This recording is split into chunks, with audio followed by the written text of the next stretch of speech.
శుక్లాంబరధరం విష్ణుం శశివర్ణం చతుర్భుజం ప్రసన్నవదనం ధ్యాయేత్ సర్వవిఘ్నోపశాంతయేత్.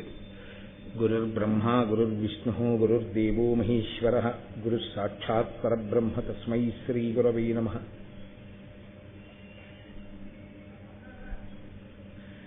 వ్యాసాయ విష్ణురూపాయ వ్యాసరూపాయ విష్ణవే నమో వై బ్రహ్మనిధయే వాసిష్ఠాయ నమో నమః.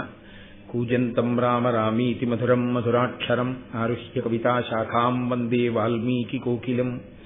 శ్రుతిస్మృతిపురాణానాం ఆలయం కరుణాలయం నమామి భగవత్పాదశంకరం లోకశంకరం. వాగర్ధావివ సంపృక్తౌ వాగర్ధప్రతిపత్తయే జగతః పితరౌ వందే పార్వతీపరమేశ్వరౌ. సూక్తిం సమగ్రయతున స్వయమేవ లక్ష్మీః శ్రీరంగరాజమహిషీ మధురైః కటాక్షైః. వైదగ్ధ్యవర్ణగుణగుంభనగౌరవైర్యాం ఖండూలకర్ణకుహరాः కవయోధయంతి. హైమోర్ధ్వపుండ్రమజహన్మకుటం సునాసం మందస్మితం మకరకుండలచారుగండం బింబాధరం బహుళదీర్ఘకృపాకటాక్షం. శ్రీవేంకటేశముఖమాత్మనిసన్నిధత్తాం. విమలపటీ కమలకుటీ పుస్తకరుద్రాక్షశస్తహస్తపుటీ కామాక్షీ పక్ష్మలాక్షీ కలితవిపంచీ విభాసి వైరించీ. మనోజవం మరుతతుల్యవేగం జితేంద్రియం బుద్ధిమతాం వరిష్టం వాతాత్మజం వనరయూథముఖ్యం శ్రీరామదూతం శిరసా నమామి. ఆపదామపహర్తారం దాతారం సర్వసంపదాం లోకాభిరామం శ్రీరామం భూయో భూయో నమామ్యహం.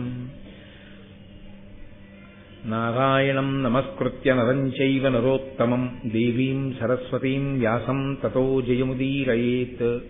హరి ఓం. పరమేశ్వర స్వరూపైన సభకి నమస్కారం.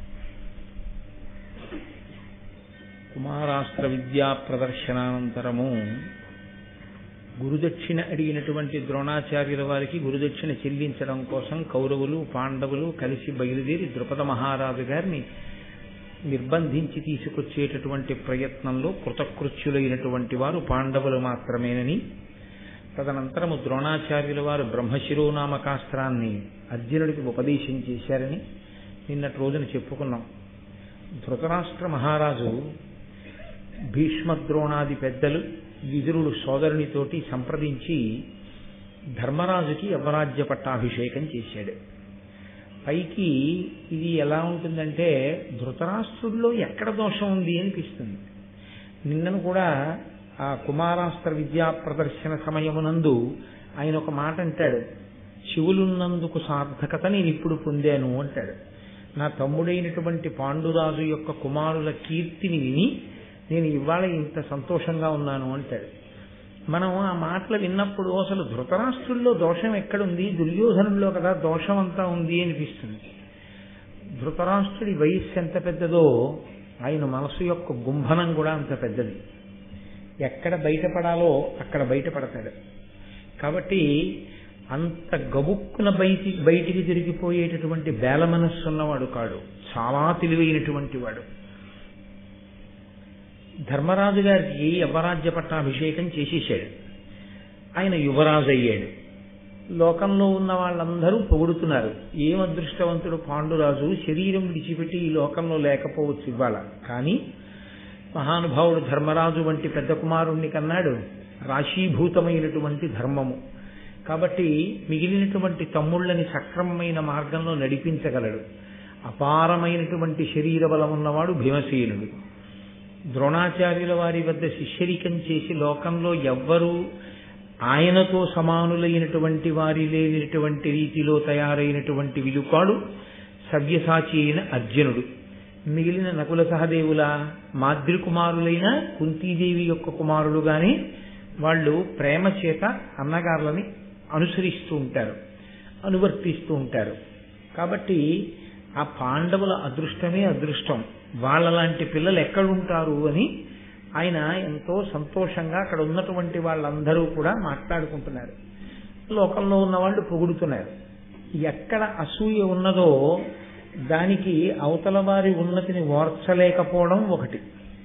రెండు, అందరూ అలా పొగుడుతుంటే అది మరీ ఏదో జ్వరం ఆవహించినట్లు, ఇదెక్కడి ప్రారంభం నన్ను పొగడకపోగా అందరూ వాళ్ళనే పొగుడుతున్నారు. వాళ్ళు యవరాజ్య పట్టాభిషేకాన్ని పొందారు. ఇది దుర్యోధనుడి యొక్క మనస్సుకి చాలా కంటకప్రాయంగా ఉంది. ఆయన తనకి సలహా ఇచ్చేటటువంటి వారు, తనకి ఆప్తులైనటువంటి వారు అని ఎవరిని నమ్మాడో ఆ కర్ణుణ్ణి, శకుని, దుశ్శాసనుణ్ణి ఒక రోజున ఆంతరంగిక మందిరంలోకి పిలిపించుకుని వాళ్ళతో కూర్చున్నాడు. వీళ్ళు ఎటువంటి వాళ్ళంటే ఎప్పుడూ దుర్యోధనుడిని సక్రమమైన మార్గంలో నడిపించేటటువంటి ప్రయత్నం చెయ్యని వాళ్ళు. ఆయన దురాలోచనకి తగినట్టుగా ఇంకా అగ్నిహోత్రంలో నెయ్యి పోసేటటువంటి స్వభావం ఉన్నవాళ్ళు. వీళ్ళని పిలుస్తాడు. ఎందుకు పిలుస్తాడు అంటే అంతకన్నా మరొక మాట వినడానికి ఆయన మనసు సిద్ధంగా ఉండదు.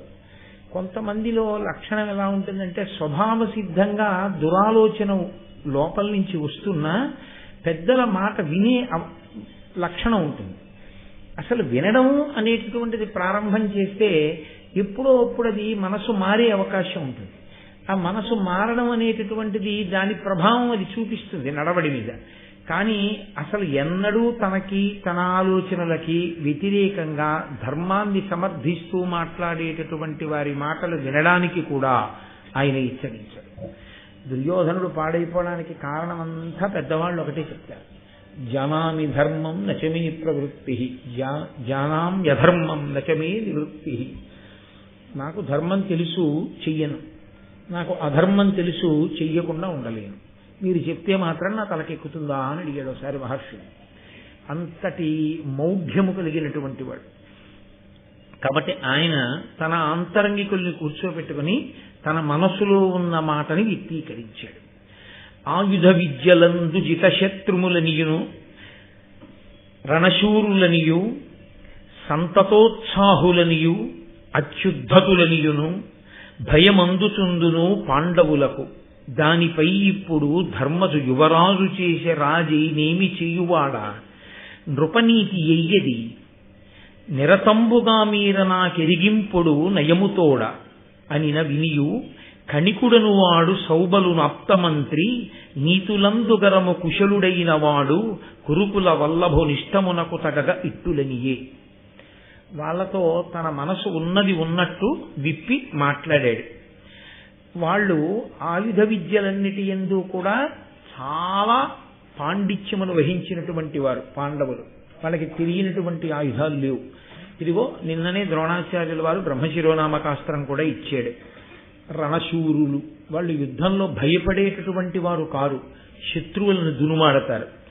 సంతతోత్సాహులు, ఎప్పుడూ ఉత్సాహంతో ఉంటారు. ఇది చాలా గొప్ప లక్షణం. అదేమి ఏదో పద్యంలో ఒక మాటగా వినేయడంతో వచ్చేటటువంటిది కాదు.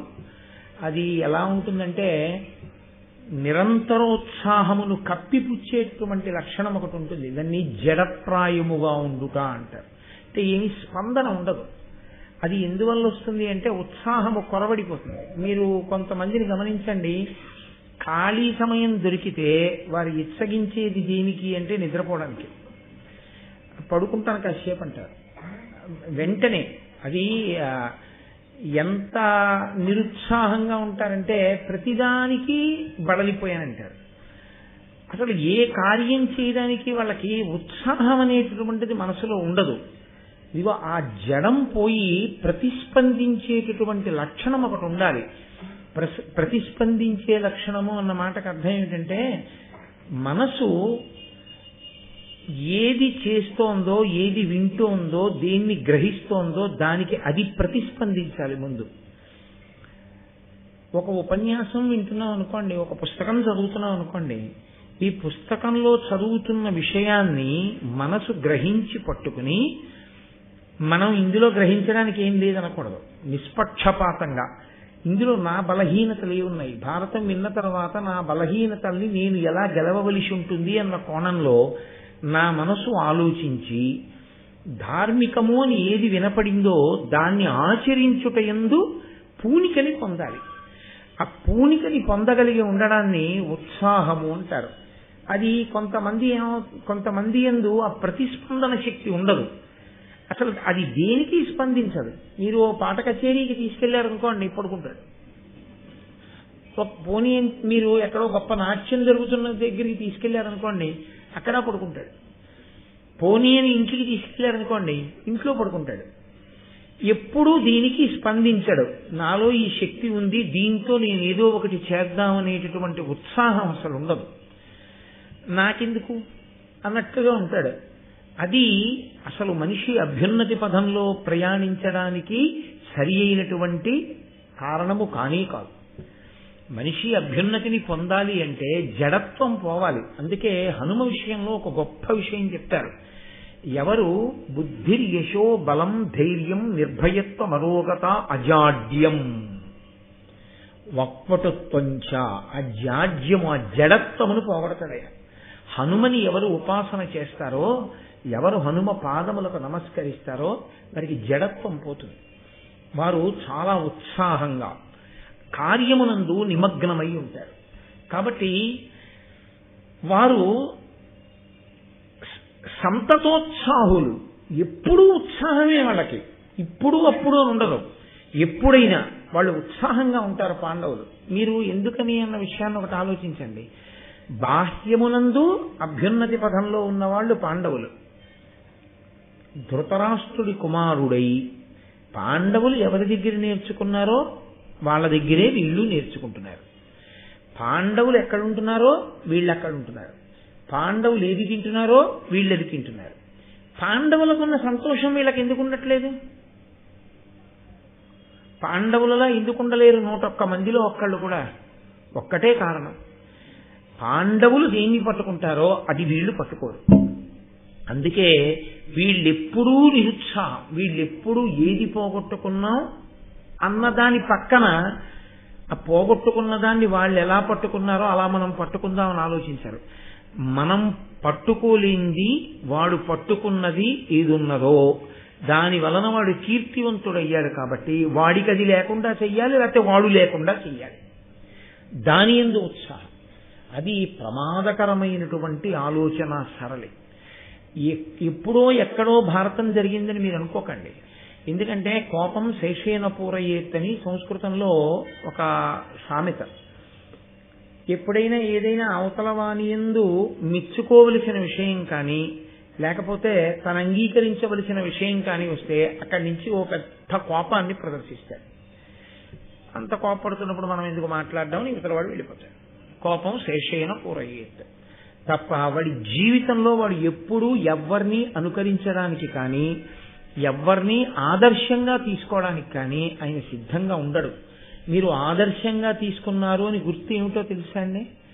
మీరు ఆదర్శంగా తీసుకున్నారు అని గుర్తు, మీరు ఏది మాట్లాడుతున్నా మీకు ఆదర్శమైనటువంటి వ్యక్తి మీకు స్ఫురణలోకి వస్తుంటాడు. ఆయన ఇలా ఉండి ఉంటే అలా కీర్తింపబడేవారా అని ప్రశ్న వేస్తుంటుంది మనసు. ఆయన ఎంత నిబద్ధతగా నిలబడ్డారు, నువ్వెందుకు నిలబడలేవు, ప్రతిదానికి ఎందుకు అలా రాజీ పడిపోతావు అని మనసు ఎదురు తిరుగుతుంది. అదేం చేస్తుందంటే ఎవరిని మీరు ఆదర్శంగా పెట్టుకున్నారో వారి వైపుకు నడిపిస్తుంది. చిట్ట చివరికి మీరేమవుతారంటే వారే అవుతారు.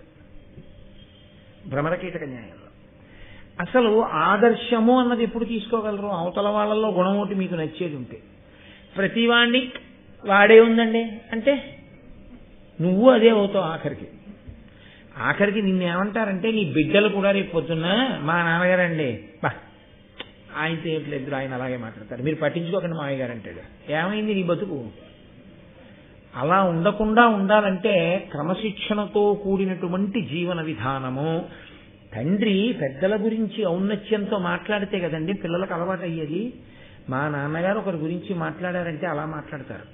మా నాన్నగారు ఆదర్శవంతమైన పెద్దల గురించి మాట్లాడితే నిద్రలో కూడా గారు ప్రయోగించకుండా ఆయన ఏకవచన సంబోధన చేయరు. అసలు అంత గౌరవిస్తారు మా నాన్నగారు, అంత మర్యాద ఆయనకి.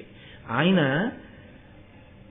ఒక వ్యక్తి జీవితం గురించి చదివిన తర్వాత ఆదర్శంగా స్వీకరించడం అంటూ జరిగితే ఆ పథంలోనే ఉంటారు. కాబట్టి మా నాన్నగారికి అసలు ఇష్టపడరు అని మీ పిల్లవాడికి తెలిసిన రోజున మీరు చెప్పక్కర్లేదు. మీరేం చేస్తున్నారో అది మీ పిల్లలు చేసేస్తారు. మీరు ప్రత్యేకంగా ఇది చెయ్యని చెప్పక్కర్లా. మీరు ఎలా ప్రవర్తిస్తారో అలాగే వాళ్ళు ప్రవర్తిస్తారు. మీరు ఎలా మాట్లాడతారో వాళ్ళు అలాగే మాట్లాడతారు. ఎక్కడో కొద్దిగా మార్పు ఉండొచ్చేమో కానీ సాధారణంగా ప్రత్యేకించి కొడుకుల మీద ప్రభావం తండ్రిదే ఉంటుంది. కొడుకు తండ్రిని అనుకరిస్తాడు. తండ్రి జీవన శైలి ఎలా ఉంటుందో దాన్నే కొడుకు పట్టుకుంటాడు. మీరు చూడండి, తండ్రి అసలు బొట్టు పెట్టుకోకుండా కనపడడం అనేటటువంటిది అసంభవం అనుకోండి. ఆయన ఏదో మొహం కడుక్కోవడమో ఏదో చేసి ఇంకా స్నానం చేసి బొట్టు పెట్టుకోవడానికి మధ్యలో మాత్రమే బొట్టు లేకుండా కనపడాలంతే తప్ప అసలు బొట్టు లేని ఆయన ముఖాన్ని మీరు ఎప్పుడూ చూడలేరు.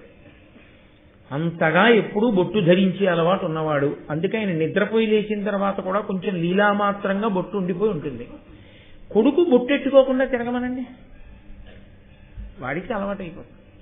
కనీసంలో కనీసం వాడు ఉదయం సంధ్యావందనం చేసుకుని బొట్టెట్టుకుని తిరిగి సాయంకాలం వచ్చినప్పుడు ఓ గుళ్ళోకి ఓ గోపురానికి వెళ్ళి బొట్టెట్టుకుని అలా క్రమంగా వాడు కూడా కొంత వయసు వచ్చేటప్పటికి ఎప్పుడూ బొట్టు పెట్టుకుని ఉండడం వాడికి అలవాటు అవుతుంది. అదే అసలు ఆ అలవాటు తండ్రికే లేదనుకోండి, కొడుకు ఎక్కడి నుంచి వస్తుందండి? ఎలా పెట్టుకుంటాడు? అది అలవాటు ఎలా అవుతుంది? అసలు ఈయన బొట్టు లేదు, ఈయన బొట్టు ఎప్పుడు పెట్టుకోడు, ఏ వేలుతో పెట్టుకోవాలో తెలియదు, ఎలా పెట్టుకోవాలో తెలియదు. ఓ వేళ తెలియక వాడు పెట్టుకున్నా చేతబడి మాంత్రికుడిలా ఉంటాడు. ఎప్పుడన్నా పెట్టుకుంటే కదా బొట్టు. కాబట్టి పెద్దవాళ్ల ఆలోచనలు ఎలా ఉంటాయో పిల్లల ఆలోచనలు అలాగే ఉంటాయి. మహాభారతం ఎప్పటికీ పనికొచ్చే గ్రంథం ఎందుకైందంటే అటువంటి ఆలోచన సరళి పెంచుకోవద్దు. లోకంలో ఎప్పుడూ మనకన్నా ఉన్నతమైనటువంటి స్థితిలో నిలబడిన వాళ్ళు ఉండి తీరుతారు. మనమే సర్వజ్ఞులం కాదు, మనకన్నా తెలియని వాడు ఒకడు ఉండకుండా ఉండడం అన్నది సంభవము కాదు. ఎప్పుడూ మనకన్నా గొప్పవారు ఉంటారు. గొప్పవారు కనపడినప్పుడు వారు గొప్పవారు అని అంగీకరించి నువ్వు సంతోషిస్తే ఏమిటి నీకు బాధ? హాయిగా ఉంటావు. పైగా ప్రజ్ఞావంతుడు ఎంత బాగా నేర్చుకున్నాడురా, మనం కూడా అలా ఎదగగలగాలి అనుకుంటే ఇంకో మెట్టు పైకి ఎక్కుతావు. ఆయన్ని చూసి లేనిపోని నిందలన్నీ తీసుకొచ్చి ఆయన యందు ఆరోపించి నువ్వు ఏదో ప్రయత్నం చేస్తే ఇప్పుడు ఆయన కీర్తి నాశిపోతుందా? ఆయన చేసేటటువంటి ప్రయత్నం ఆయనది మడిచిపోతుందా? ఏమీ ఉండదు, నువ్వు పాడైపోతావు అంతే. దుర్యోధనుడి జీవితంలో వచ్చిన అత్యంత ప్రమాదకరమైనటువంటి లక్షణం అక్కడే వచ్చింది. దానికి తోడు ఆయన ప్రారంభం ఏమిటంటే దీనికి వ్యతిరేకంగా మాట్లాడే వాళ్ళని దగ్గరికి రానివాడు. ఆయన ఏం మాట్లాడుతున్నాడో దాన్ని సమర్థించి మాట్లాడే వాళ్ళనే పిలుచుకుంటాడు, వాళ్ళతోనే మాట్లాడతాడు. ఇంకా అగ్నిహోత్రం ఎప్పటి కారుతుంది? తననే కాల్చింది. అందుకే కాబట్టి ఆయన ఇప్పుడు ఉన్న మాట చెప్పేస్తున్నాడు. అత్యుద్ధతులనియు వాళ్ళు చాలా ఉద్ధతి కలిగినటువంటి వాళ్ళు, వాళ్ళ జోలికిడితే అగ్నిహోత్రం లాంటి వాళ్ళు. కాబట్టి నేను భయపడుతున్నాను. నిన్నటి వరకు ఉన్నది డాంబికము అని తెలిసిపోతాను. నేను భీముణ్ణి చంపేస్తాను, కర్ణుడు అర్జునుడిని చంపేస్తాడు, గుండెల మీద చెయ్యేసుకు పడుకోవడం ఇవన్నీ తాత్కాలికం. ఉత్తర క్షణంలో ఆయనకి భయమే. కాబట్టి నేను భయపడిపోతూ ఉంటాను. దానికి తోడు దానిపై ఇప్పుడు ధర్మజు యువరాజు చేసే రాజేనేమి చెయ్యువాడా. దానికి తోడు ధర్మరాజు గారిని తీసుకెళ్లి యువరాజుని చేశాడు మా నాన్నగారు. మా నాన్నగారు అండవు, మీరు అదో గమ్మత్తు చూడాలి. మా నాన్నగారు అన్న మాట వాడడం కొడుక్కి సర్వకాలముల యందు ఉండవలసిన లక్షణం. నాన్నగారు కలెక్టర్ గారు కానివ్వండి, నాన్నగారు జడ్జి గారు కానివ్వండి, నాన్నగారు క్లర్క్ అవనివ్వండి, నాన్నగారు వస్తున్నారు అనాలి. కానీ ఎంఆర్ఓ ఆఫీసులో యూడీసీ గారు వచ్చేస్తున్నారన్నారు అనుకోండి మీరు నాన్నగారిని, అది నాన్నగారిని అవహేళన చేయడం అవుతుంది కానీ నాన్నగారిని పొగడ్డం అవదు. నాన్నగారు కలెక్టర్ అయినా కలెక్టర్ గారు వస్తున్నారు అనుకోవద్దు, నాన్నగారు వస్తున్నారనాలి. రాజు ధర్మరాజుని యువరాజు చేశాడు అంటే తండ్రితనాన్ని తిరస్కరించాడు. నన్ను యువరాజుని ఏదో రకంగా చెయ్యాలి కానీ ధర్మరాజుని యువరాజుని చేసిన వాడు నాకెందుకు తండ్రి అంటే ఎంత అధిక్షేపణ చూడండి. ఆయనేం నాన్నగారండి నాకు అన్నాడు అనుకోండి, అంతకన్నా దోషమైన వాక్యం ఇంకోటి ఉంటుందా? అదే అంటే తన స్వార్థం కలిసి రాకపోతే ఎలా అయినా మాట్లాడగలరు. ఇది ఇవాళ ఏమైపోయిందంటే ఈ సంస్కృతే ప్రచారం జరుగుతోంది. నేను విమర్శించకూడదు అనుకుంటుంటాను కానీ చిత్రం ఏమిటంటే భారతం తలకొట్టుకుంది. నన్నయ్య గారు తలకొట్టుకున్నారు, ఇలా మాట్లాడకూడదు, ఇది దుర్యోధనుడి మాట అని. కానీ మన ప్రారంభం ఏమైపోయిందంటే ఇవాళ ఎవరు వ్రాసిన మాటలు, ఎవరు మాట్లాడిన మాటలు ప్రత్యేకించి యువత అనుకరిస్తారో వాళ్ళు మా నాన్నగారు వస్తున్నారంట మానేసి, అమ్మ మీ ఆయన వస్తున్నాడే అంటాడు సినిమాలో.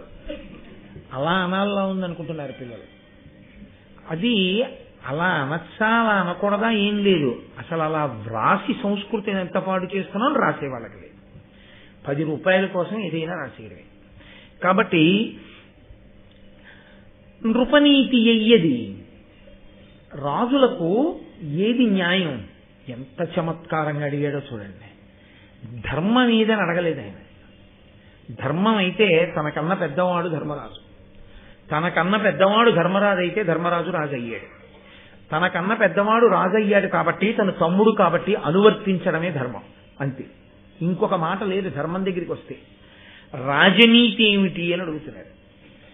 ఏమిటి రాజనీతి? నేను ఇష్టపడను ధర్మరాజుని, నేను ఇష్టపడను పాండవుని, నాకు రాజ్యం కావాలనుంది, నాకు రాజ్యం కావాలనుంది కాబట్టి వాళ్ళు రాజుగా ఉండకూడదు, కాబట్టి వాళ్లతో యుద్ధం చెయ్యలేను, భయపడుతున్నాను. కాబట్టి అన్యాపదేశంగా ఏం చెప్తున్నట్టు వాళ్ళని చంపేయాలి.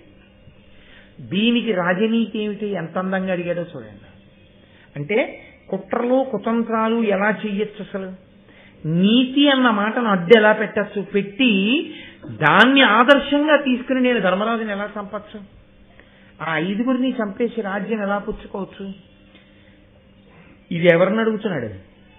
ఈయన అడిగిన కోణంలోనే జవాబు చెప్పేవాళ్ళని అడుగుతున్నాడు.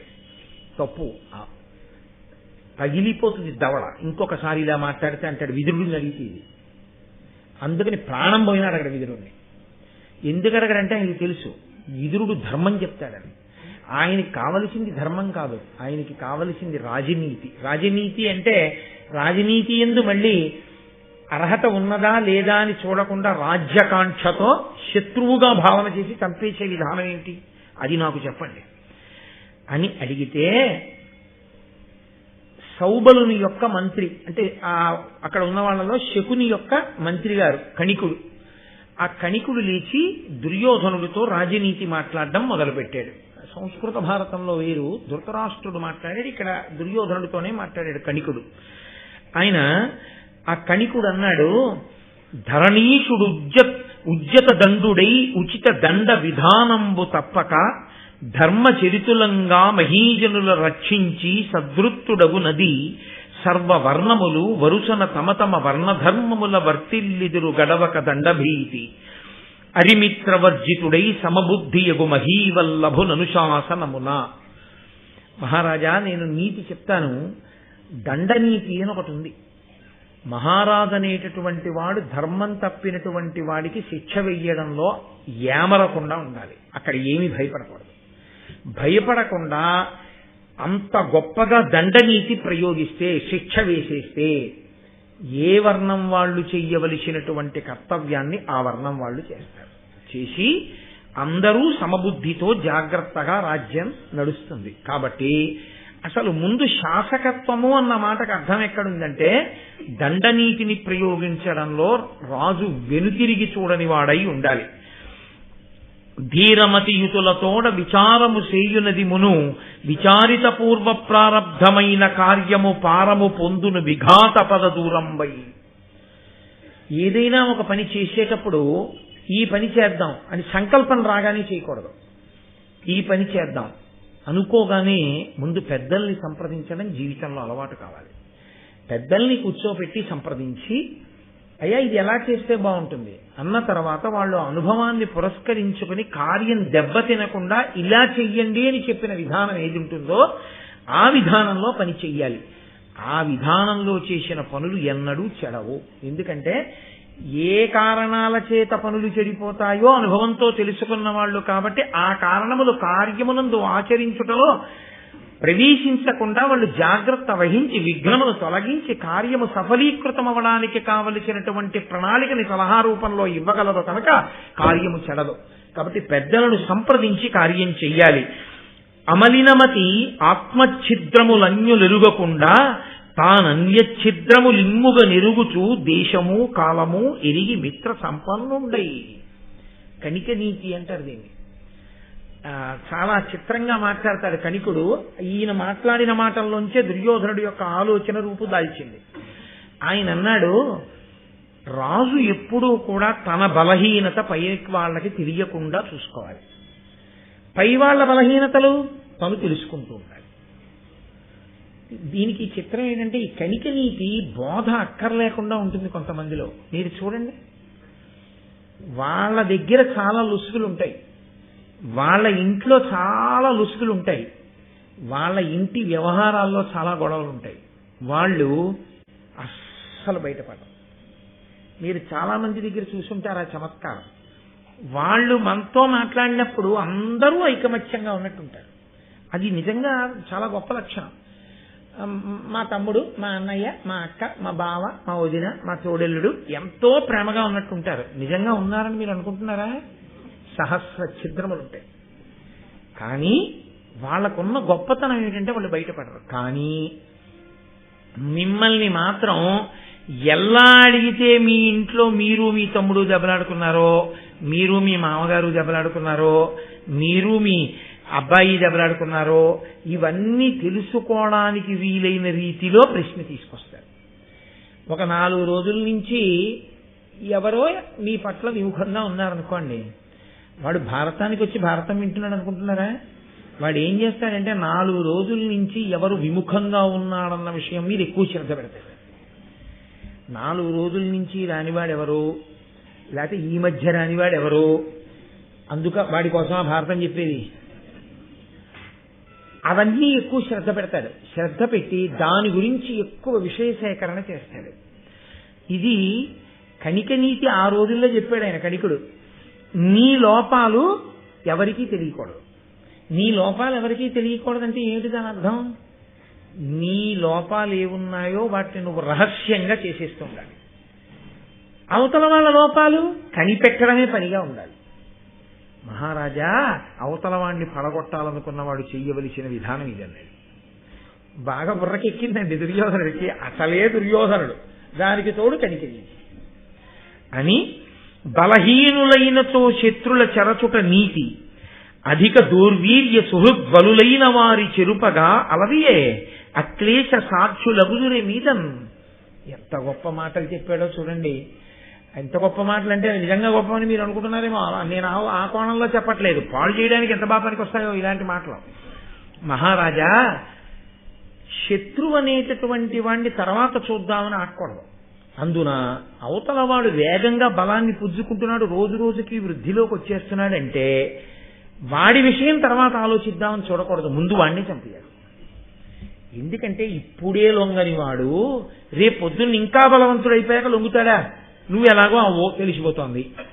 వాడు మాత్రం ఇంకా బలం పొందుతున్నాడు. ఇంకా బలం పొందేసినటువంటి వాడు నీ చేత ఎలా నిగ్రహింపబడతాడు? అందుకని ఆయన ఇంకా బలం పొందకముందే, ఆయన ఈ పాటి తక్కువతనంలో ఉన్నప్పుడే చంపేసేయాలి. వాళ్ళని వృద్ధిలోకి రానివ్వకూడదు. వెంటనే పాండవుల్ని ఎలా చంపేయచ్చు అన్న దాని మీద ఆలోచన చేసేశాడంతే దుర్యోధనుడు. కాబట్టి నానా విహార శైలోజ్జాన సభా తీర్థదేవతా గృహం మృగయా స్థానముల కరుగునెడ మును మానుగ శోధింపవలయు మానవపతికిన్. ఎందుకండి అవసరం? హాయిగా మేడ మీదకి వెళ్ళి వేసవి కాలంలో సన్నజాజి పందిరి కింద ఓ నులక మంచం వేసుకుని, గుండెల మీద తువ్వాల వారేసుకుని, తల కింద చెయ్యట్టుకు పడుకుని నిద్రపోయాడు ఒక ఆయన. తన ఇంట్లో తాను కరెంటు పోయినా 7 ముందు గదుల తలుపులు మూసుకుని 8వ గదిలో తలుపేసుకుని పడుకున్నటువంటి వాడికి ఇంటికి 5 కిలోమీటర్ల చుట్టూ కత్తులు బరిసెలు పట్టుకు మనుషులు నిలబడ్డా కూడా లోపల ఉన్నవాడు నిద్రపోడు. ఎందుకు నిద్రపోకుండా ఉండాలి వాడు? ఎందుకంత రక్షణ వాడికి నిద్రపోవడానికి? అంటే ఇంతకు ముందు ఎంతమంది నిద్ర లేకుండా చేసున్నాడు వాడి జీవన విధానంలో. కాబట్టి వాళ్ళు రారు, వీడు నిద్రపోయినప్పుడు వస్తారు. అందుకని వాడు నిద్రపోడు. వాడు ఇంతమంది మెలుపుగా ఉంటే గాని వాడు నిద్రపోని వాడంటే వాడు ఎంత రాక్షసత్వం ఉన్నవాడో అర్థమైపోతుంది. అది నాయకత్వం అని చెప్పడం తప్పు కాదు, మహాదోషభూయిష్టం. కాబట్టి మహారాజా, ఇలాంటి పనులన్నీ చేసేవాళ్ళు కొన్ని జాగ్రత్తలు తీసుకోవాలి. ఏం చేయాలో తెలుసా? నానా విహార శైలోజ్జాన సభా తీర్థ దేవతా గృహ మృగయాస్థానముల కరుగునెడ. ఎక్కడికైనా విహారానికి వెళ్ళాలంటే మనకన్నా ముందు 400 మంది వెళ్ళి చెట్టు పుట్ట కొమ్మ అన్నీ వెతకాలి. శైలో ఓ కొండ మీదకి వెళ్ళాలి. మొత్తం కొండంతా ఇంకెవ్వరు ఎక్కడానికి వీల్లేదు. ఆఫ్ చేసేసి అందరూ కొన్ని వేల మంది రక్షక భటులు నిలబడితే ఈయన ఒక్కడే ఎప్పుడు వెళ్ళాలి. ఇప్పుడు చెప్పేశారు నన్నయ్య గారు. ఆయన ఉద్యానవనంలోకి వెళ్ళాలంటే అంతమంది జాగ్రత్తగా ఉంటేనే వెళ్ళాలి, తన పెడల పరాకుగా. సభ, ఆయన ఓ సభలోకి వెళ్ళి 5 నిమిషాలు మాట్లాడి వెళ్ళిపోతాడు. 5 నిమిషాలు ఆయన సభలో మాట్లాడాలంటే ఇలా దగ్గరగా కూర్చోవడానికి వీలు ఉండకూడదు. గది ద్వారంకి మెటల్ డిటెక్టర్లు ఉండాలి, ఒళ్ళంతా చెక్ చేయాలి, చేతులతో తడిమే వాళ్ళు ఉండాలి, చుట్టూ మేడలు మిద్దెలు అన్ని చోట్ల రక్షక భటులు ఉండాలి, 2 పక్కల ఇలా ఎవడి చేతులు కదుపుతాడో అని చూసేవాళ్ళు ఉండాలి. మహారాజా అలా వెళ్లాల్సి ఉంటుంది. ఎందుకని నువ్వన్నీ ఇలాంటి పనులే చేసి అలా ఉండాలి. అబ్బా ఎంత గొప్ప నీది, బాగా బుర్రకెక్కుతుంది దుర్యోధనుడికి. ఇది ఎక్కట ఏమి అది భారతదేశానికి స్వాతంత్రం వచ్చినప్పుడు జవహర్లాల్ నెహ్రూ గారు గుర్రం ఎక్కి ఇండియా గేట్ వరకు వచ్చి వెనక్కి ఎడుతుండేవారు. తీన్మూర్తి భవన్కి గుర్రం మీద స్వారీ చేసి వ్యాయామానికి. తర్వాత మాట నేను అన్నాను. సభ, తీర్థములంటే నేను మీతో మనవి చేశాను కదా, స్నానం చేసినప్పుడు యజ్ఞ ఫలితం ఇవ్వగలిగినటువంటి ప్రదేశములు.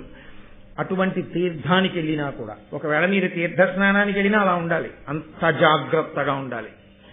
దేవతాగృహ, దేవతలు ఉండేటటువంటి గృహంలోకి వెళ్ళేటప్పుడు కూడా ఇది పూజా మందిరమే కదా, ఇక్కడ ఎవరేం చేస్తారని అనుకోకూడదు. దేవతాగృహం. మృగయా, వేటకు వెళ్ళినప్పుడు కూడా. స్థానముల కరుగునెడ మునుమానుగ చోధింపబలయు మానవపతికిన్. రాజు ఎంత జాగ్రత్తగా ఉండాలో తెలుసా?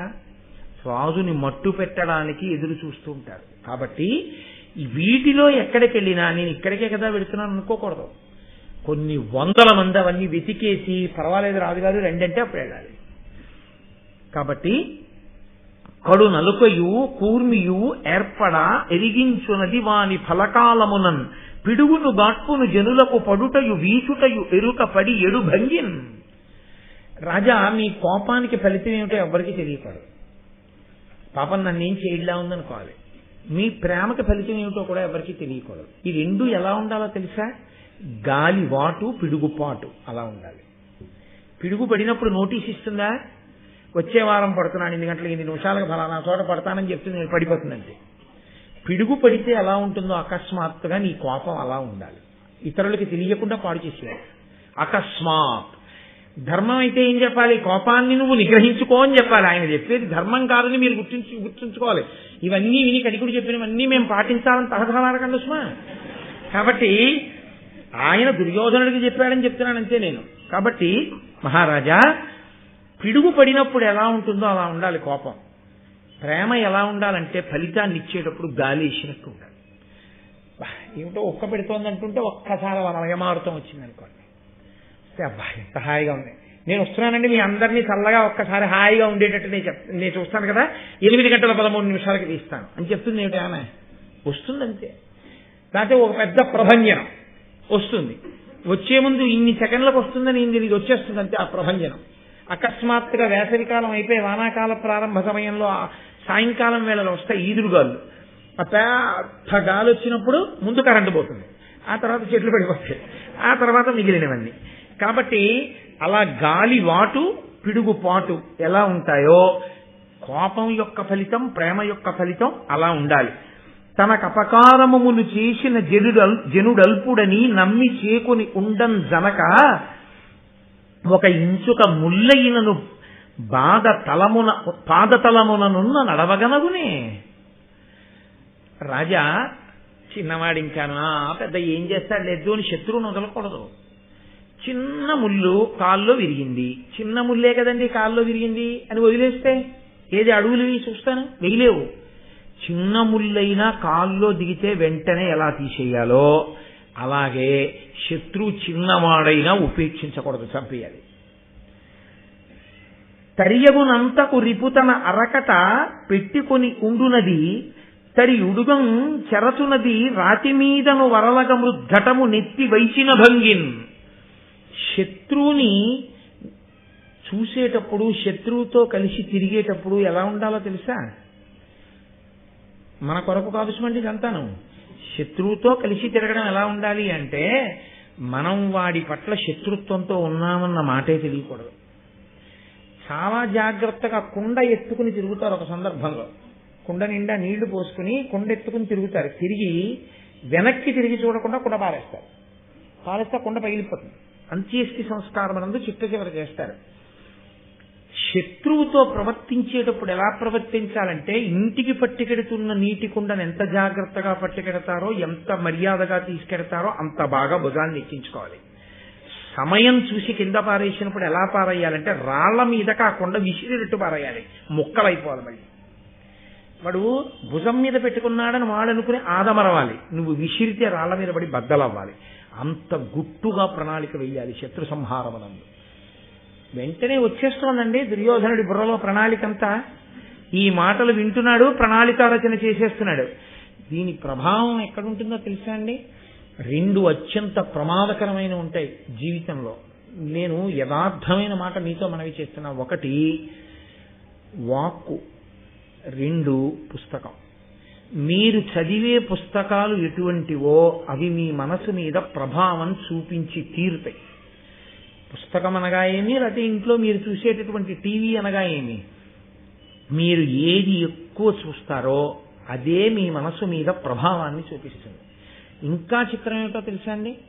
మీరు ఆహారం తీసుకునేటప్పుడు ఏది తలుచుకుంటూ ఏది చూస్తూ తీసుకుంటారో, మీ ఆహారంలో 6వ వంతు మనసు అయినప్పుడు అదే మనసు యొక్క ప్రకోపంగా వస్తుంది.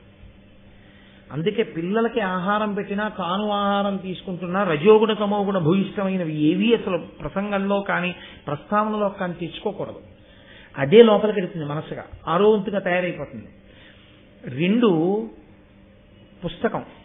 మీరు ఇంట్లో పుస్తకం ఏ పుస్తకం పడితే ఆ పుస్తకం కొనేసి ఇంట్లో పెట్టేసుకుని ఏ పుస్తకం పడితే ఆ పుస్తకం చదివించారనుకోండి, అర్థం బర్థం లేకుండా వ్రాసేసినటువంటి పుస్తకాలు ఇప్పుడు ప్రింటింగ్ ప్రెస్ టెక్నాలజీ వచ్చిన తర్వాత మరీ విపరీతంగా వచ్చేస్తాయి.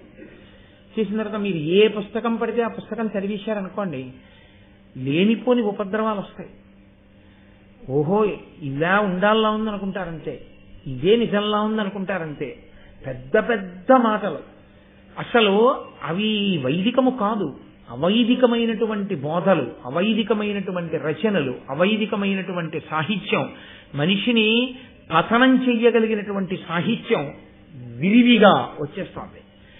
ఆ పుస్తకాలు ఏం చేస్తాయంటే, మిమ్మల్ని మెల్లిమెల్లిగా కొద్ది కొద్దిగా విషం పుచ్చుకున్నవాడు చివరికి ఎలా పాడైపోతాడో అదే పనిగా గ్రంథపఠనం చేసిన వాడు అలాగే పాడైపోతాడు. అలాగే మీరు ఎవరి ప్రసంగాలు ఎవరి మాటలు వింటుంటారో అవే మీ మీద ప్రభావం చూపిస్తాయి. మీకు ఎప్పుడూ అవైదికాన్ని, అధర్మాన్ని, అర్థం పర్థం లేని సిద్ధాంతాల్ని బోధ చేసే ప్రసంగాలకి మీరు అలవాటు పడిపోయారనుకోండి, క్రమంగా జీవితంలో ఏమవుతుందంటే ఆ అవైదికత అంతా జీవితంలో అనుష్ఠాన పర్యంతంలోకి వచ్చేస్తుంది. మీరు భగవద్భక్తి, వైదికం, రామాయణం, భారతం, భాగవతం, సద్బుద్ధి, మనసుని పరిశీలనం చేసుకోవడం, మహానుభావులైన వ్యాసుడు, వాల్మీకి, నన్నయ్య గారు ఇలాంటి పెద్దలిచ్చినటువంటి గ్రంథములను చదువుకోవడం, ఇలాంటివి చేశారనుకోండి కాపాడి తీరుతాయి. ఒక్కొక్కచో ఎలా ఉంటుందో తెలుసా అండి? మీ ఇంట పెట్టినటువంటి పుస్తకాలు మీతో పోవు, మీ తరువాత తరాల మీద ప్రభావం చూపిస్తాయి. మీరు చదివారా చదవలేదా అన్నది వేరే విషయం. నాకు మనం ఎవరో భాగవతం పట్టుకొచ్చి ఇచ్చారు. ఎందుకు ఇస్తున్నారు ఇది నాకని అడిగాను నేను. అయితే వాళ్ళు అన్నారు, ఏదో కొన్నామండి మేము చదవడం ఎందుకని, మీరు చదువుకుంటారని ఇస్తున్నాను అన్నారు. నేను అన్నాను, మీరు చదవకపోతే తప్పేం లేదు, మీ ఇంట్లో ఉంచుకోండి. ఎందుకు ఇచ్చేస్తారు భాగవతం? ఉంచుకుని ఒక్క పువ్వు వేయండి దాని మీద, చదవకండి. పోనీ మీరు చదవను అనుకుంటే, చదవలేను అనుకుంటే చదవకండి, ఒక్క పువ్వు వేసి నమస్కారం చేయండి. పువ్వు కూడా వేయలేరా? మీ ఇంట్లో గూట్లో పెట్టుకుని ఒక నమస్కారం చేసి వదిలేయండి. ఎవరో ఒకడు వస్తాడు, మీరు నమస్కారం పెట్టగా భాగవతం చదివేవాడు ఒకడు వస్తాడు మీ ఇంటికి, మీ వంశంలో పుడతాడు, వాడు చదువుతాడు భాగవతం. వాడు భాగవతం చదివినందుకు మీ ముందున్న 7 తరాలు తరిస్తాయి. కాబట్టి మాకెందుకంటే ఇచ్చేయకండి, ఉంచుకోండి ఆ పుస్తకాన్ని ఇంట్లో అని చెప్పాను. కొన్ని పుస్తకాలు ఇంట్లో ఉండాలి. ఇంట్లో తప్పకుండా ఉప్పు నిండుకోవడం అన్నది ఉండదు కదండి. ఉప్పు నిండుకోవడం అన్నది లేకుండా ఇంట్లో ఉప్పు పప్పు అగ్గిపెట్టె ఇలాంటివి ఎలా ఉంటాయో రామాయణం లాంటి కావ్యం ఇంట్లో లేకుండా ఇల్లు ఉండకూడదు, ఉండి తీరాలి. ఆ ఇంట రామాయణం 7 వాల్యూమ్స్ లేవు అంటే 7 కాండలు లేవు అంటే ఆ ఇంట ఏదో పెద్ద దోషం ఉంది, ఆ ఇంటి సంస్కృతిలోనే దోషం ఉందని గుర్తు. కొన్ని లక్షల రూపాయలు ఒక మనిషికి తప్పున ఆ కుటుంబంలో తినేస్తున్నారు. పుట్టిన దాదిగా ఎంత తినుంటాం, ఎంత డబ్బు ఖర్చు పెట్టుకుంటాం? 7 కాండల పుస్తకాలు కొనుక్కోవడానికి 750 350 రూపాయలు, ఇంకా తక్కువకు వస్తున్నాయి గోరఖ్పూర్ ప్రెస్ అయితే. 7 కాండల రామాయణం పుస్తకాలు నీ ఇంట్లో ఎప్పుడూ లేవు అంటే అంతకన్నా అసహ్యకరమైన విషయం ఇంకోటి ఉందా జీవితంలో? ఎవరైనా ఇంటికి వస్తే కనీసం చదివావో చదవలేదో బాలకాండ, అయోధ్యకాండ, అరణ్యకాండ, కిష్కింధకాండ, సుందరకాండ, యుద్ధకాండ, ఉత్తరకాండ అని 7 కాండల రామాయణం కనపడ్డాయి. నీ ఇంటికి వచ్చిన వాళ్ళు ఎంత సంతోషిస్తారు? నువ్వు చదవలేదు, ఏ రాత్రో నిద్ర పట్టక మీ అబ్బాయి చదువుతాడు. ఏంటిది రామాయణంలో ఇలా ఉంది? వాడికి ఉత్సాహం కలుగుతుంది, వాడు ఎవరినో అడుగుతాడు, వాళ్ళ వల్ల ప్రేరణ పొందుతాడు, వాడు శ్రీరాముడు అవుతాడు. నీ ఇంట్లో రామాయణం ఇంట్లో ఉన్నందుకు రక్షిస్తుంది, కొన్ని ఇంట్లో ఉన్నందుకు పాడు చేసేస్తాయి. ఇంట్లో ఉన్నందుకు పాడు చేసేవి నువ్వు చదివి కత్తిరించి బైండ్ చేయించి వాల్యూమ్ 1 వాల్యూమ్ 2 అని వేసి నువ్వు చదివి నువ్వు ఉంచిందే కాకుండా భావితరాలకు నువ్వు అందించే నిధులవే. రామాయణం ఉంచాలి ఇంట్లో. కాబట్టి కొన్ని ఉత్తర క్షణం పాడు చేసేస్తాయి. కణికుడు చెప్తున్న మాటలు అసలే వాడు దుర్యోధనుడు, వాడి బుర్రకి బాగా ఎక్కేస్తున్నాయి. అందుకే వినేటప్పుడు కూడా చాలా జాగ్రత్తగా ఆ ప్రసంగాలు ధార్మికములే, అవి పెద్దలైనటువంటి వారు మన జీవితాన్ని ఉద్ధరించడానికి చెప్పినవే అన్నవాటిని తప్ప అనవసర ప్రసంగాలు అవైదిక ప్రసంగాల జోలికి వెళ్ళకూడదు, వాటిని జీవితంలో అన్వయంలోకి తెచ్చుకోకూడదు. అలాగని నేను విమర్శించమని చెప్పను, ఒక నవ్వు నవ్వి వెళ్ళిపోతే చాలు. మన జీవితంలో నన్నయ్య గారు చెప్పింది మనం అనుష్ఠిస్తే చాలు. నన్నయ్య గారు, తిక్కన గారు, ఎర్రాప్రగడ మహానుభావులు, వాల్మీకి, వ్యాసుడు, సూర్యచంద్రులు, ఆ వాంగ్మయం చదవగలిగితే చాలు. జీవితంలో ఒక జీవితకాలం చాలదు వాటికి, అంత గొప్ప వాంగ్మయం అది. ఇంకెందుకు నీకు మిగిలిన పుస్తకాలు? అవి చాలు నిన్ను కష్టాల్లో తట్టుకునే శక్తిని, సుఖాల్లో మిడిసి పడకుండా ఉండగలిగినటువంటి నిగ్రహాన్ని నీకు ఇస్తాయి, శాంతినిస్తాయి. ఇంకంతకన్నా ఏం కావాలి నువ్వు పుస్తకం చదివి? కాబట్టి వినేటప్పుడు చదివేటప్పుడు ఎలా ఉండాలో నేర్పుతుంది భారతం మనకి. కాబట్టి కుండ పగలగొట్టినట్టు పగలగొట్టు. బాలుడని తలచి రిపితో ఏలి ధనమున కలిసి యునికి ఇది కార్యమే, ఉక్కీలానల కణ ఇంచుక చాలదే కాల్పంగ ఉగ్ర శైలాటవులన్. నా శత్రువు చిన్నపిల్లాడు, ఇంకా ఏం చేయగలడు ఇప్పుడు నన్ను? ఇప్పుడు నేను ఇంకా చాలా రక్షణలో ఉన్నాను, నా శత్రువు నన్ను ఏం చేయగలడు అనుకున్నవాడు చాలా ప్రమాదం వైపు పెడుతున్నవాడు. ఎందుకంటే నిప్పురవ్వ చిన్నది, కానీ అది అరణ్యంలో ఎండుటాకుల్లో పడింది. చిన్న నిప్పురవ్వే కదా అని వదిలేశావు, అదే అరణ్యాన్నంతటినీ కాల్చేస్తుంది. కాబట్టి శత్రువు చిన్నవాడని చూడకూడదు, చంపేయాలి. మొనసి అపకారి కడ నిడి కొనియుండెడు కుమతి దీర్ఘభుజ శాఖాగ్రంబున నుండి నిద్రవోయెడు మనుజునకు సమానమగు ప్రమత్తత్వమునన్.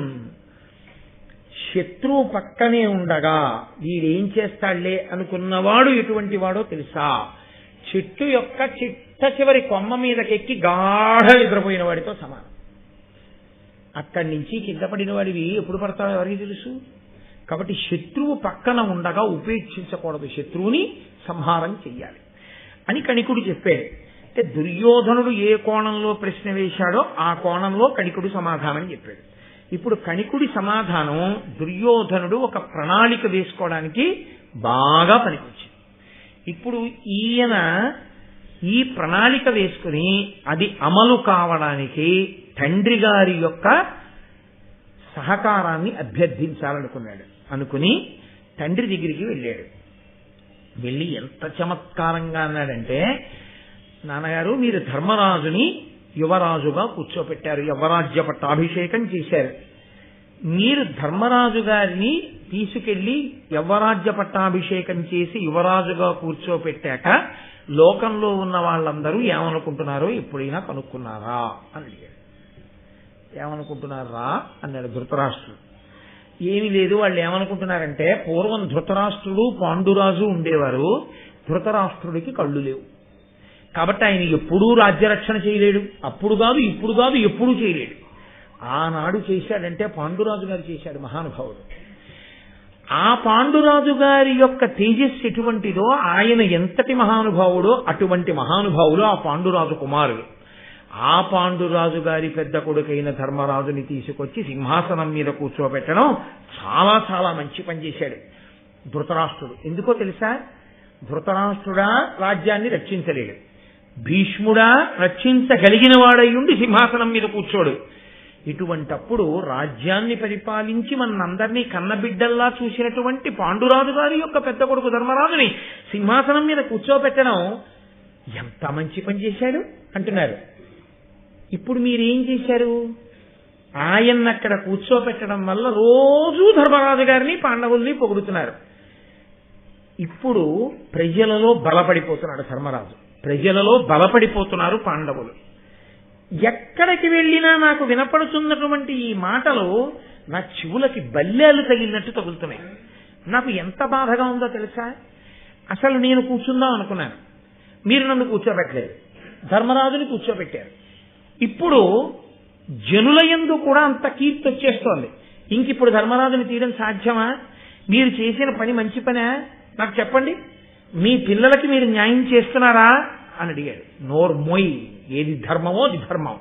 పిల్లలకి నేను చేయడం కాదు, అభివృద్ధిలోకి రావడానికి నువ్వు ఎలా ఉండాలో అలా ఉండు అనాలి ధృతరాష్ట్రుడు.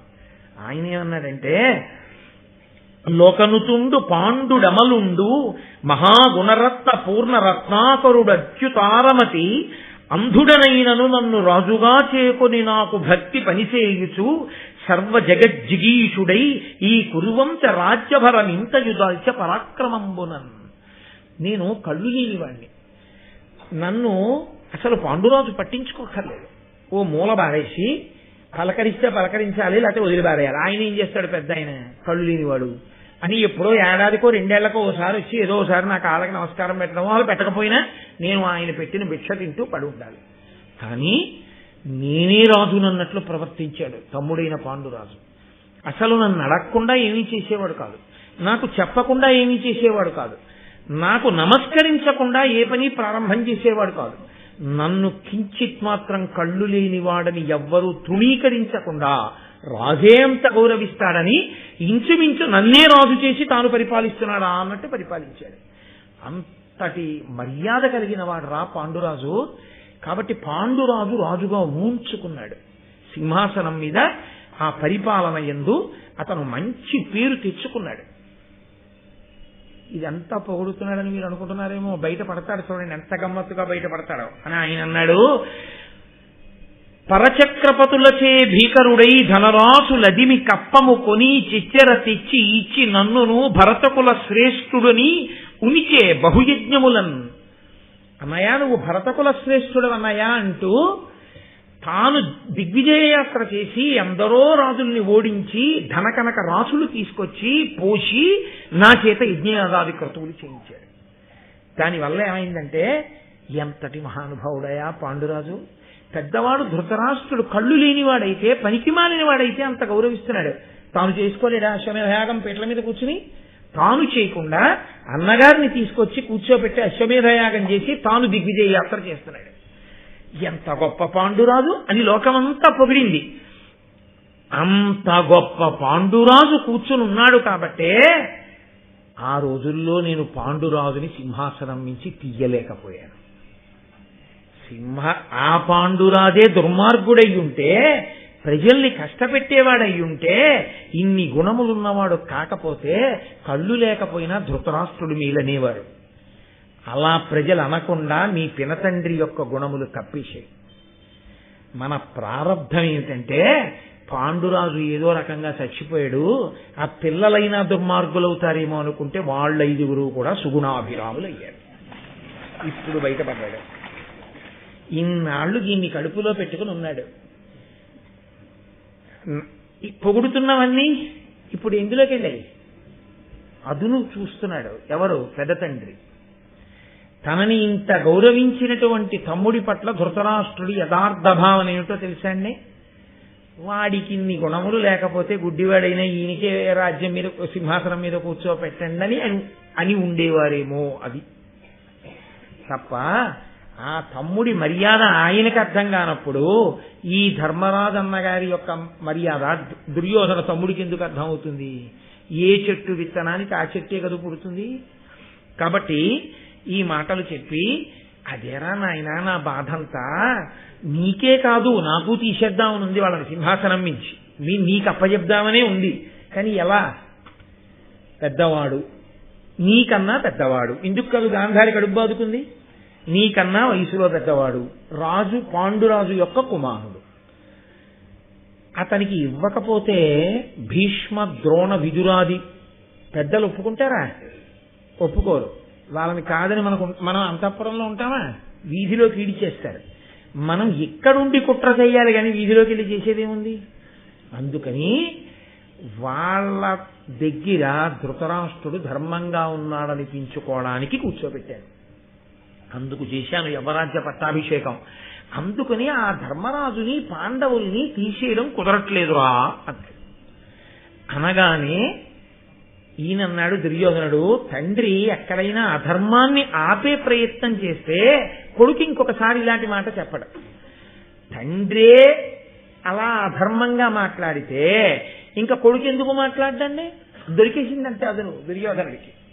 ఇంకొక అడుగు ముందుకెళ్ళి అన్నాడు, పైతృకంబగు లక్ష్మి పాండు భూపతి మున్ను తాల్చుట చేసి తనయుడైన ధర్మజుడిప్పుడు దాల్చిన ఆతని తనయుండు మరిదాన్ని దాల్చు మీద ఈ పాట పాండు వంశేషుల వసుమతి రాజార్పులగుదురు రాజ్యమునకు పరువడి మేమింత బాసిన మా పుత్ర పౌత్ర వర్గంబును బాయు ఇంక ఒరును కలిచి కురువ నోపము అట్లు కాకుండా మమ్ము చేయునోపుదేని పాండురాజు తొంటి భక్తియు ఆ పాండుతనయులందు దయయు తలపకుండు. నాన్నగారండి, మీకు కళ్ళు లేవు, పాండురాజు సింహాసనం మీద కూర్చున్నాడు కాబట్టి ఈ రాజ్యలక్ష్మి పాండురాజుకి వెళ్ళింది. మీకే కళ్ళుంటే ఈ దరిద్రం లేకపోతే. తండ్రి అవకరాన్ని కొడుకు వల్ల మర్చిపోవాలి. తండ్రి అవకరాన్ని గుర్తు చేసిన కొడుకే పాటి కొడుకు. కాబట్టి మీ కళ్ళు లేనితనం మేము రాజ్యలక్ష్మిని పోగొట్టుకునేటట్టు చేసింది. ఇప్పుడు మాతో పోయిందా? అసలు ముందు రాజ్యం చేసిన పాండురాజు గారు మీకు కళ్ళు లేకపోవడం వల్ల వచ్చాడు. ఇప్పుడు ఆ పాండురాజు కొడుకు నాకన్నా పెద్దవాడయ్యాడు, ఆ ధర్మరాజు రాజ్యానికి వచ్చాడు. తర్వాత ఎవరు వస్తారు? ధర్మరాజు కొడుకు వస్తాడు. నా కొడుకు ఏమవుతాడు? ధర్మరాజు కొడుక్కి ఊడిగం చేస్తాడు. నేనేం చేయను? ధర్మరాజుకు ఊడిగం చేస్తాను. మీరేం చేశారు? పాండురాజుకు ఊడిగం చేశారు. చేసి పాండురాజుకి జై కొట్టారు. ఎప్పుడు తలుచుకున్నా ఎక్కడ మాట్లాడినా అబ్బబ్బా ఏం పాండురాజు అంటారు. మీ కడుపులో ఏముందో తర్వాత మాట. అలా అనకపోతే మీ బతుకు అతను బయటికి తోసేస్తారు కృతజ్ఞుడా అని.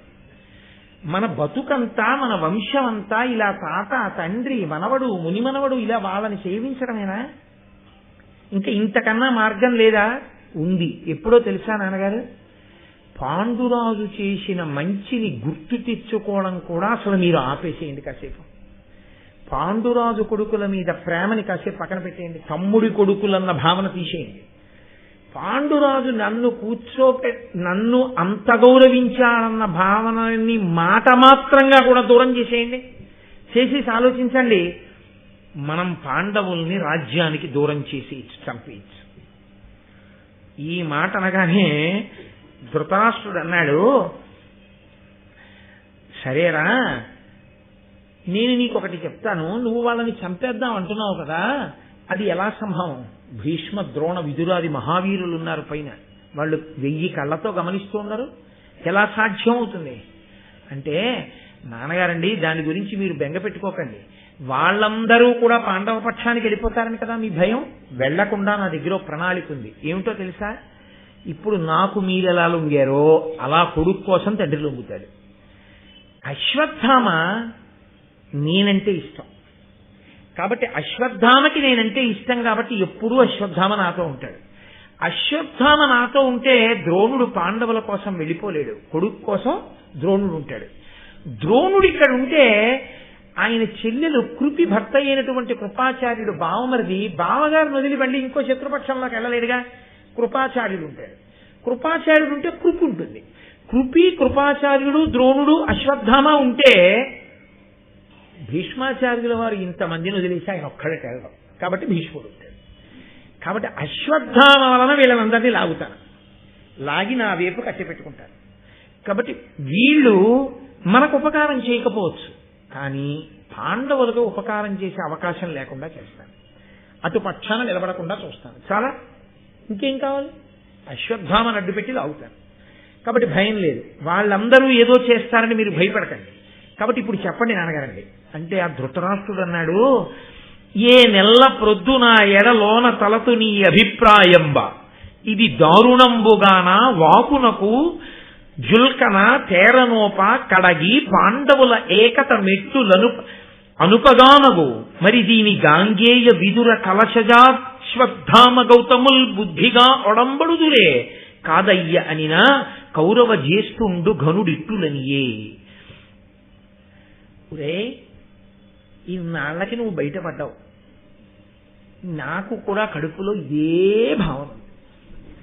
ఈ పాండవుల్ని ఎలాగ రాజ్యానికి దూరం చెయ్యాలి, ఈ పాండవులకి దక్కకుండా నా పిల్లలకి ఈ రాజ్యం అంతా ఎలా అప్పజెప్పేయాలి అని నేను ఆలోచిస్తున్నా. కానీ ఈ మాట నేను భీష్ముడి దగ్గర, ద్రోణుడి దగ్గర నోటితో అనను. పాండురాజు ఎంత గొప్పవాడు, ధర్మరాజు ఎంత గొప్పవాడు, వాళ్ళు పాపం పిల్లలు నా పిల్లలతో సమానం. వాళ్ళ గుణములు వింటుంటే నా చెవులు పొంగిపోతున్నాయి, నా మనసు రంజిల్లిపోతోంది. ఆ ధర్మరాజు కదూ సింహాసనానికి అర్హుడు అంటూ ఉంటాను. ఎందుకో తెలుసా? నా కడుపులో ఉన్నదంటే జుట్టట్టుకి ఇడిచేస్తారు వాళ్ళు. అందుకుని అనట్లేదురా, నా కడుపులో ఉన్న భావన కూడా ఇదే. కానీ ఇది ఎలా సంభవం అవుతుంది, దానికి ఏమిటి ప్రణాళిక అంటే ఆయన అన్నాడు, వలనుగల మంత్రివరులం పిలిచి పృథానందనులకు ప్రియముగా మీరు ఇమ్ముల వారణావతంబును వెలయగ పొగడుండు వారు విని తగుల నెడన్. ఇక్కడ భీష్ముడు ఉంటాడు, ఇక్కడ ద్రోణుడు ఉంటాడు, ఇక్కడ విదురుడు ఉంటాడు, ఇక్కడ కృపాచార్యుడు ఉంటాడు. కాబట్టి ఇక్కడ మనం మట్టు పెట్టలేం. ఇవన్నీ నేను ఇంతకు ముందు చేసేసినవే. ఆదిపర్వంలో ఉండు, నీళ్లలో తోసేశాను, విషం పెట్టించేశాను, చాలా చేశాను, కలిసి రాలేదు. వాళ్ళనందరినీ కాల్చి చంపేయాలంటే ఇక్కడ ఉండగా కుదరదు. ఎందుకంటే వాళ్ళకి ధర్మపక్షపాతం ఉన్న పెద్దల యొక్క అనుగ్రహం ఉంది. అసలు ముందు ఈ ప్రదేశం నుంచి వాళ్ళని తప్పించాలి. ఎందుకు ఎడతాడు యువరాజు? రాజధానిని విడిచిపెట్టి వెళ్ళడగా. ఇప్పుడు ఒక్క ధర్మరాజు వెళ్ళాడు ఏ కారణానికైనా. మిగిలిన పాండవులు ధర్మరాజును ఒక్కడిని చంపితే వీళ్ళు తిరగబడరు, మమ్మల్ని బతకనిస్తారా? 5గురిని చంపాలి. 5గురిని చంపి కుంతి మిగిలితే ప్రజల్లో విఫలం వస్తుంది. ఆ తల్లిని చూడగానే అయ్యయ్యో 5గురి బిడ్డల్ని కన్న తల్లి, ఈ దుర్మార్గ ధృతరాష్ట్రుడు, దుర్యోధనుడు ఆ కుంతిని చంపేశారు, ఆ కుంతి కొడుకుల్ని చంపి పాపం ఆవిడ అలా ఏడుస్తోంది అంటారు. ఇది కుంతి కూడా ఉండకూడదు. అసలు ప్రజలకి గుర్తు రాకూడదు. ఇక తొందరగా ప్రజలు మర్చిపోవాలి. తొందరగా ప్రజలు మర్చిపోవాలంటే కుంతి సహితంగా 5గురు పాండవులు చచ్చిపోవాలి. కుంతి సహితులై 5గురు పాండవులు చచ్చిపోవాలంటే అంతఃపురంలో కుదరదు. వాళ్ళు ఈ ప్రదేశాన్ని వదిలిపెట్టాలి. వాళ్ళు ఇంకొక చోటికి వెళ్ళాలంటే వాళ్ళు వెళ్ళరు. వాళ్ళు ఎందుకు వెళ్తారు? వాళ్ళు తెల్లవారు లేస్తే పెదనాన్నగారి కాళ్ళు పట్టడం ఇవన్నీ చేస్తారు. వాళ్ళకి ధర్మం. గురువు గారు ద్రోణాచార్యుల వారిని దర్శనం చేసుకోవడం, గురువు గారికి నమస్కారం చేసుకోవడం, తాతగారు భీష్మాచార్యుల వారికి నమస్కారం చేసుకోవడం, ఇవన్నీ వదిలేసి వాళ్ళు ఎక్కడికో పోతారా? వాళ్ళు వెళ్ళరు. కాబట్టి మీరేం చేస్తారంటే వాళ్ళు వెళ్ళాలనేటటువంటి బుద్ధి వాళ్ళకి కలిగేటట్టుగా 10 మార్లు మంత్రులను పిలిచి ఆ మంత్రుల చేత వారణావతము అనబడేటటువంటి ప్రదేశం గంగా తీరంలో ఉన్న దాని గురించి అదే పనిగా పొగిడించండి. అది ఎంత గొప్పదో ఎంత గొప్పదో ఎంత గొప్పదో అంటుండండి. అలా అనిపిస్తే అక్కడే కూర్చున్న పాండవులు విని అబ్బా మనం ఒకసారి అక్కడికి వెడితే బాగుండు అనుకుంటారు. వాళ్ళు ఎందుకు అనుకుంటారు? జలపాతాలు చూడడానికి, ఇంకోటి చూడడానికి కాదు. ఆ గంగానదిలో స్నానం చేసి అక్కడ ఉండేటటువంటి బ్రాహ్మణులకందరికీ దాన ధర్మాలు చేస్తే పాండురాజు గారు తరిస్తాడు. అంత గొప్ప ప్రదేశం అని మీరు అన్నారనుకోండి, పితృదేవతలు తరించే ప్రదేశం అంటే అయ్యో మన నాన్నగారిని తరింపచేద్దామని వాళ్ళు 5గురు పెడతారు. ఎందుకంటే తండ్రి కడుపున పుట్టినటువంటి బిడ్డలు, ప్రత్యేకించి కొడుకులు, మిగిలిన వాటిలో ఎంత కొట్టుకు చచ్చిపోయినా పర్వాలేదు, కానీ ఒక్క విషయంలో కనీస మర్యాద, ఒక తల్లికి ఒక తండ్రికి పుట్టడం అంటే ఆ శరీరాలు పడిపోయేంత వరకు వాళ్ళు కలిసి కనీసంలో కనీసం ఏడాదికి ఒకసారి ఒక పని చెయ్యాలి. తమ్ముళ్ళుగా పుట్టిన వాళ్ళు అన్నగారితో కలిసి తద్దినం పెట్టాలి. అలా కలిసి పెట్టకపోతే ఆ తల్లిదండ్రులు గుండెలు బాదుకుని ఏడుస్తారు పితృదేవతాలోకంలో. ఎందుచేత అంటే వాళ్ళకి ఒక ప్రీతి అన్నది ఒకటి ఏడుస్తుంది. ఏదో పెద్దవాడు ధార్మికుడు, ఆయన తద్దినం పెట్టారనుకోండి, వాళ్ళు వచ్చిన ప్రారంభం ఏంటంటే ఆయన ఇచ్చిన నీళ్లు తాగి వాళ్ళు వెళ్ళరు, వాళ్ళు ఏడుస్తారు. ఇద్దరినికి అన్నాను, పెద్దవాడు తద్దినం పెడుతున్నాడు బానే ఉంది, ఆ రెండో వాడు పనికి మాలిన వాడు పెట్టట్లేదు తద్దినం, వాడు పాడైపోతున్నాడని వాళ్ళు ఏడుస్తారు. అందుకని శాస్త్రం ఏం చెప్పిందంటే వాడు మర్యాదతో ఉన్నా ఏడుస్తారు, లేకపోయినా ఏడుస్తారు. అయ్యో పాపం పిల్లలు చూసావా ఎంత ధర్మానికి కట్టుబడ్డారో అని సంతోషిస్తారు. కాబట్టి ఆ తమ్ముడు తద్దినానికి రావాలి, వచ్చి అన్నగారి చెయ్యి కింద పెడితే తమ్ముడు పైన చెయ్యి పెట్టాలి, పైన చెయ్యి పెట్టి నీళ్లు విడిచిపెట్టాలి. చిట్ట చివర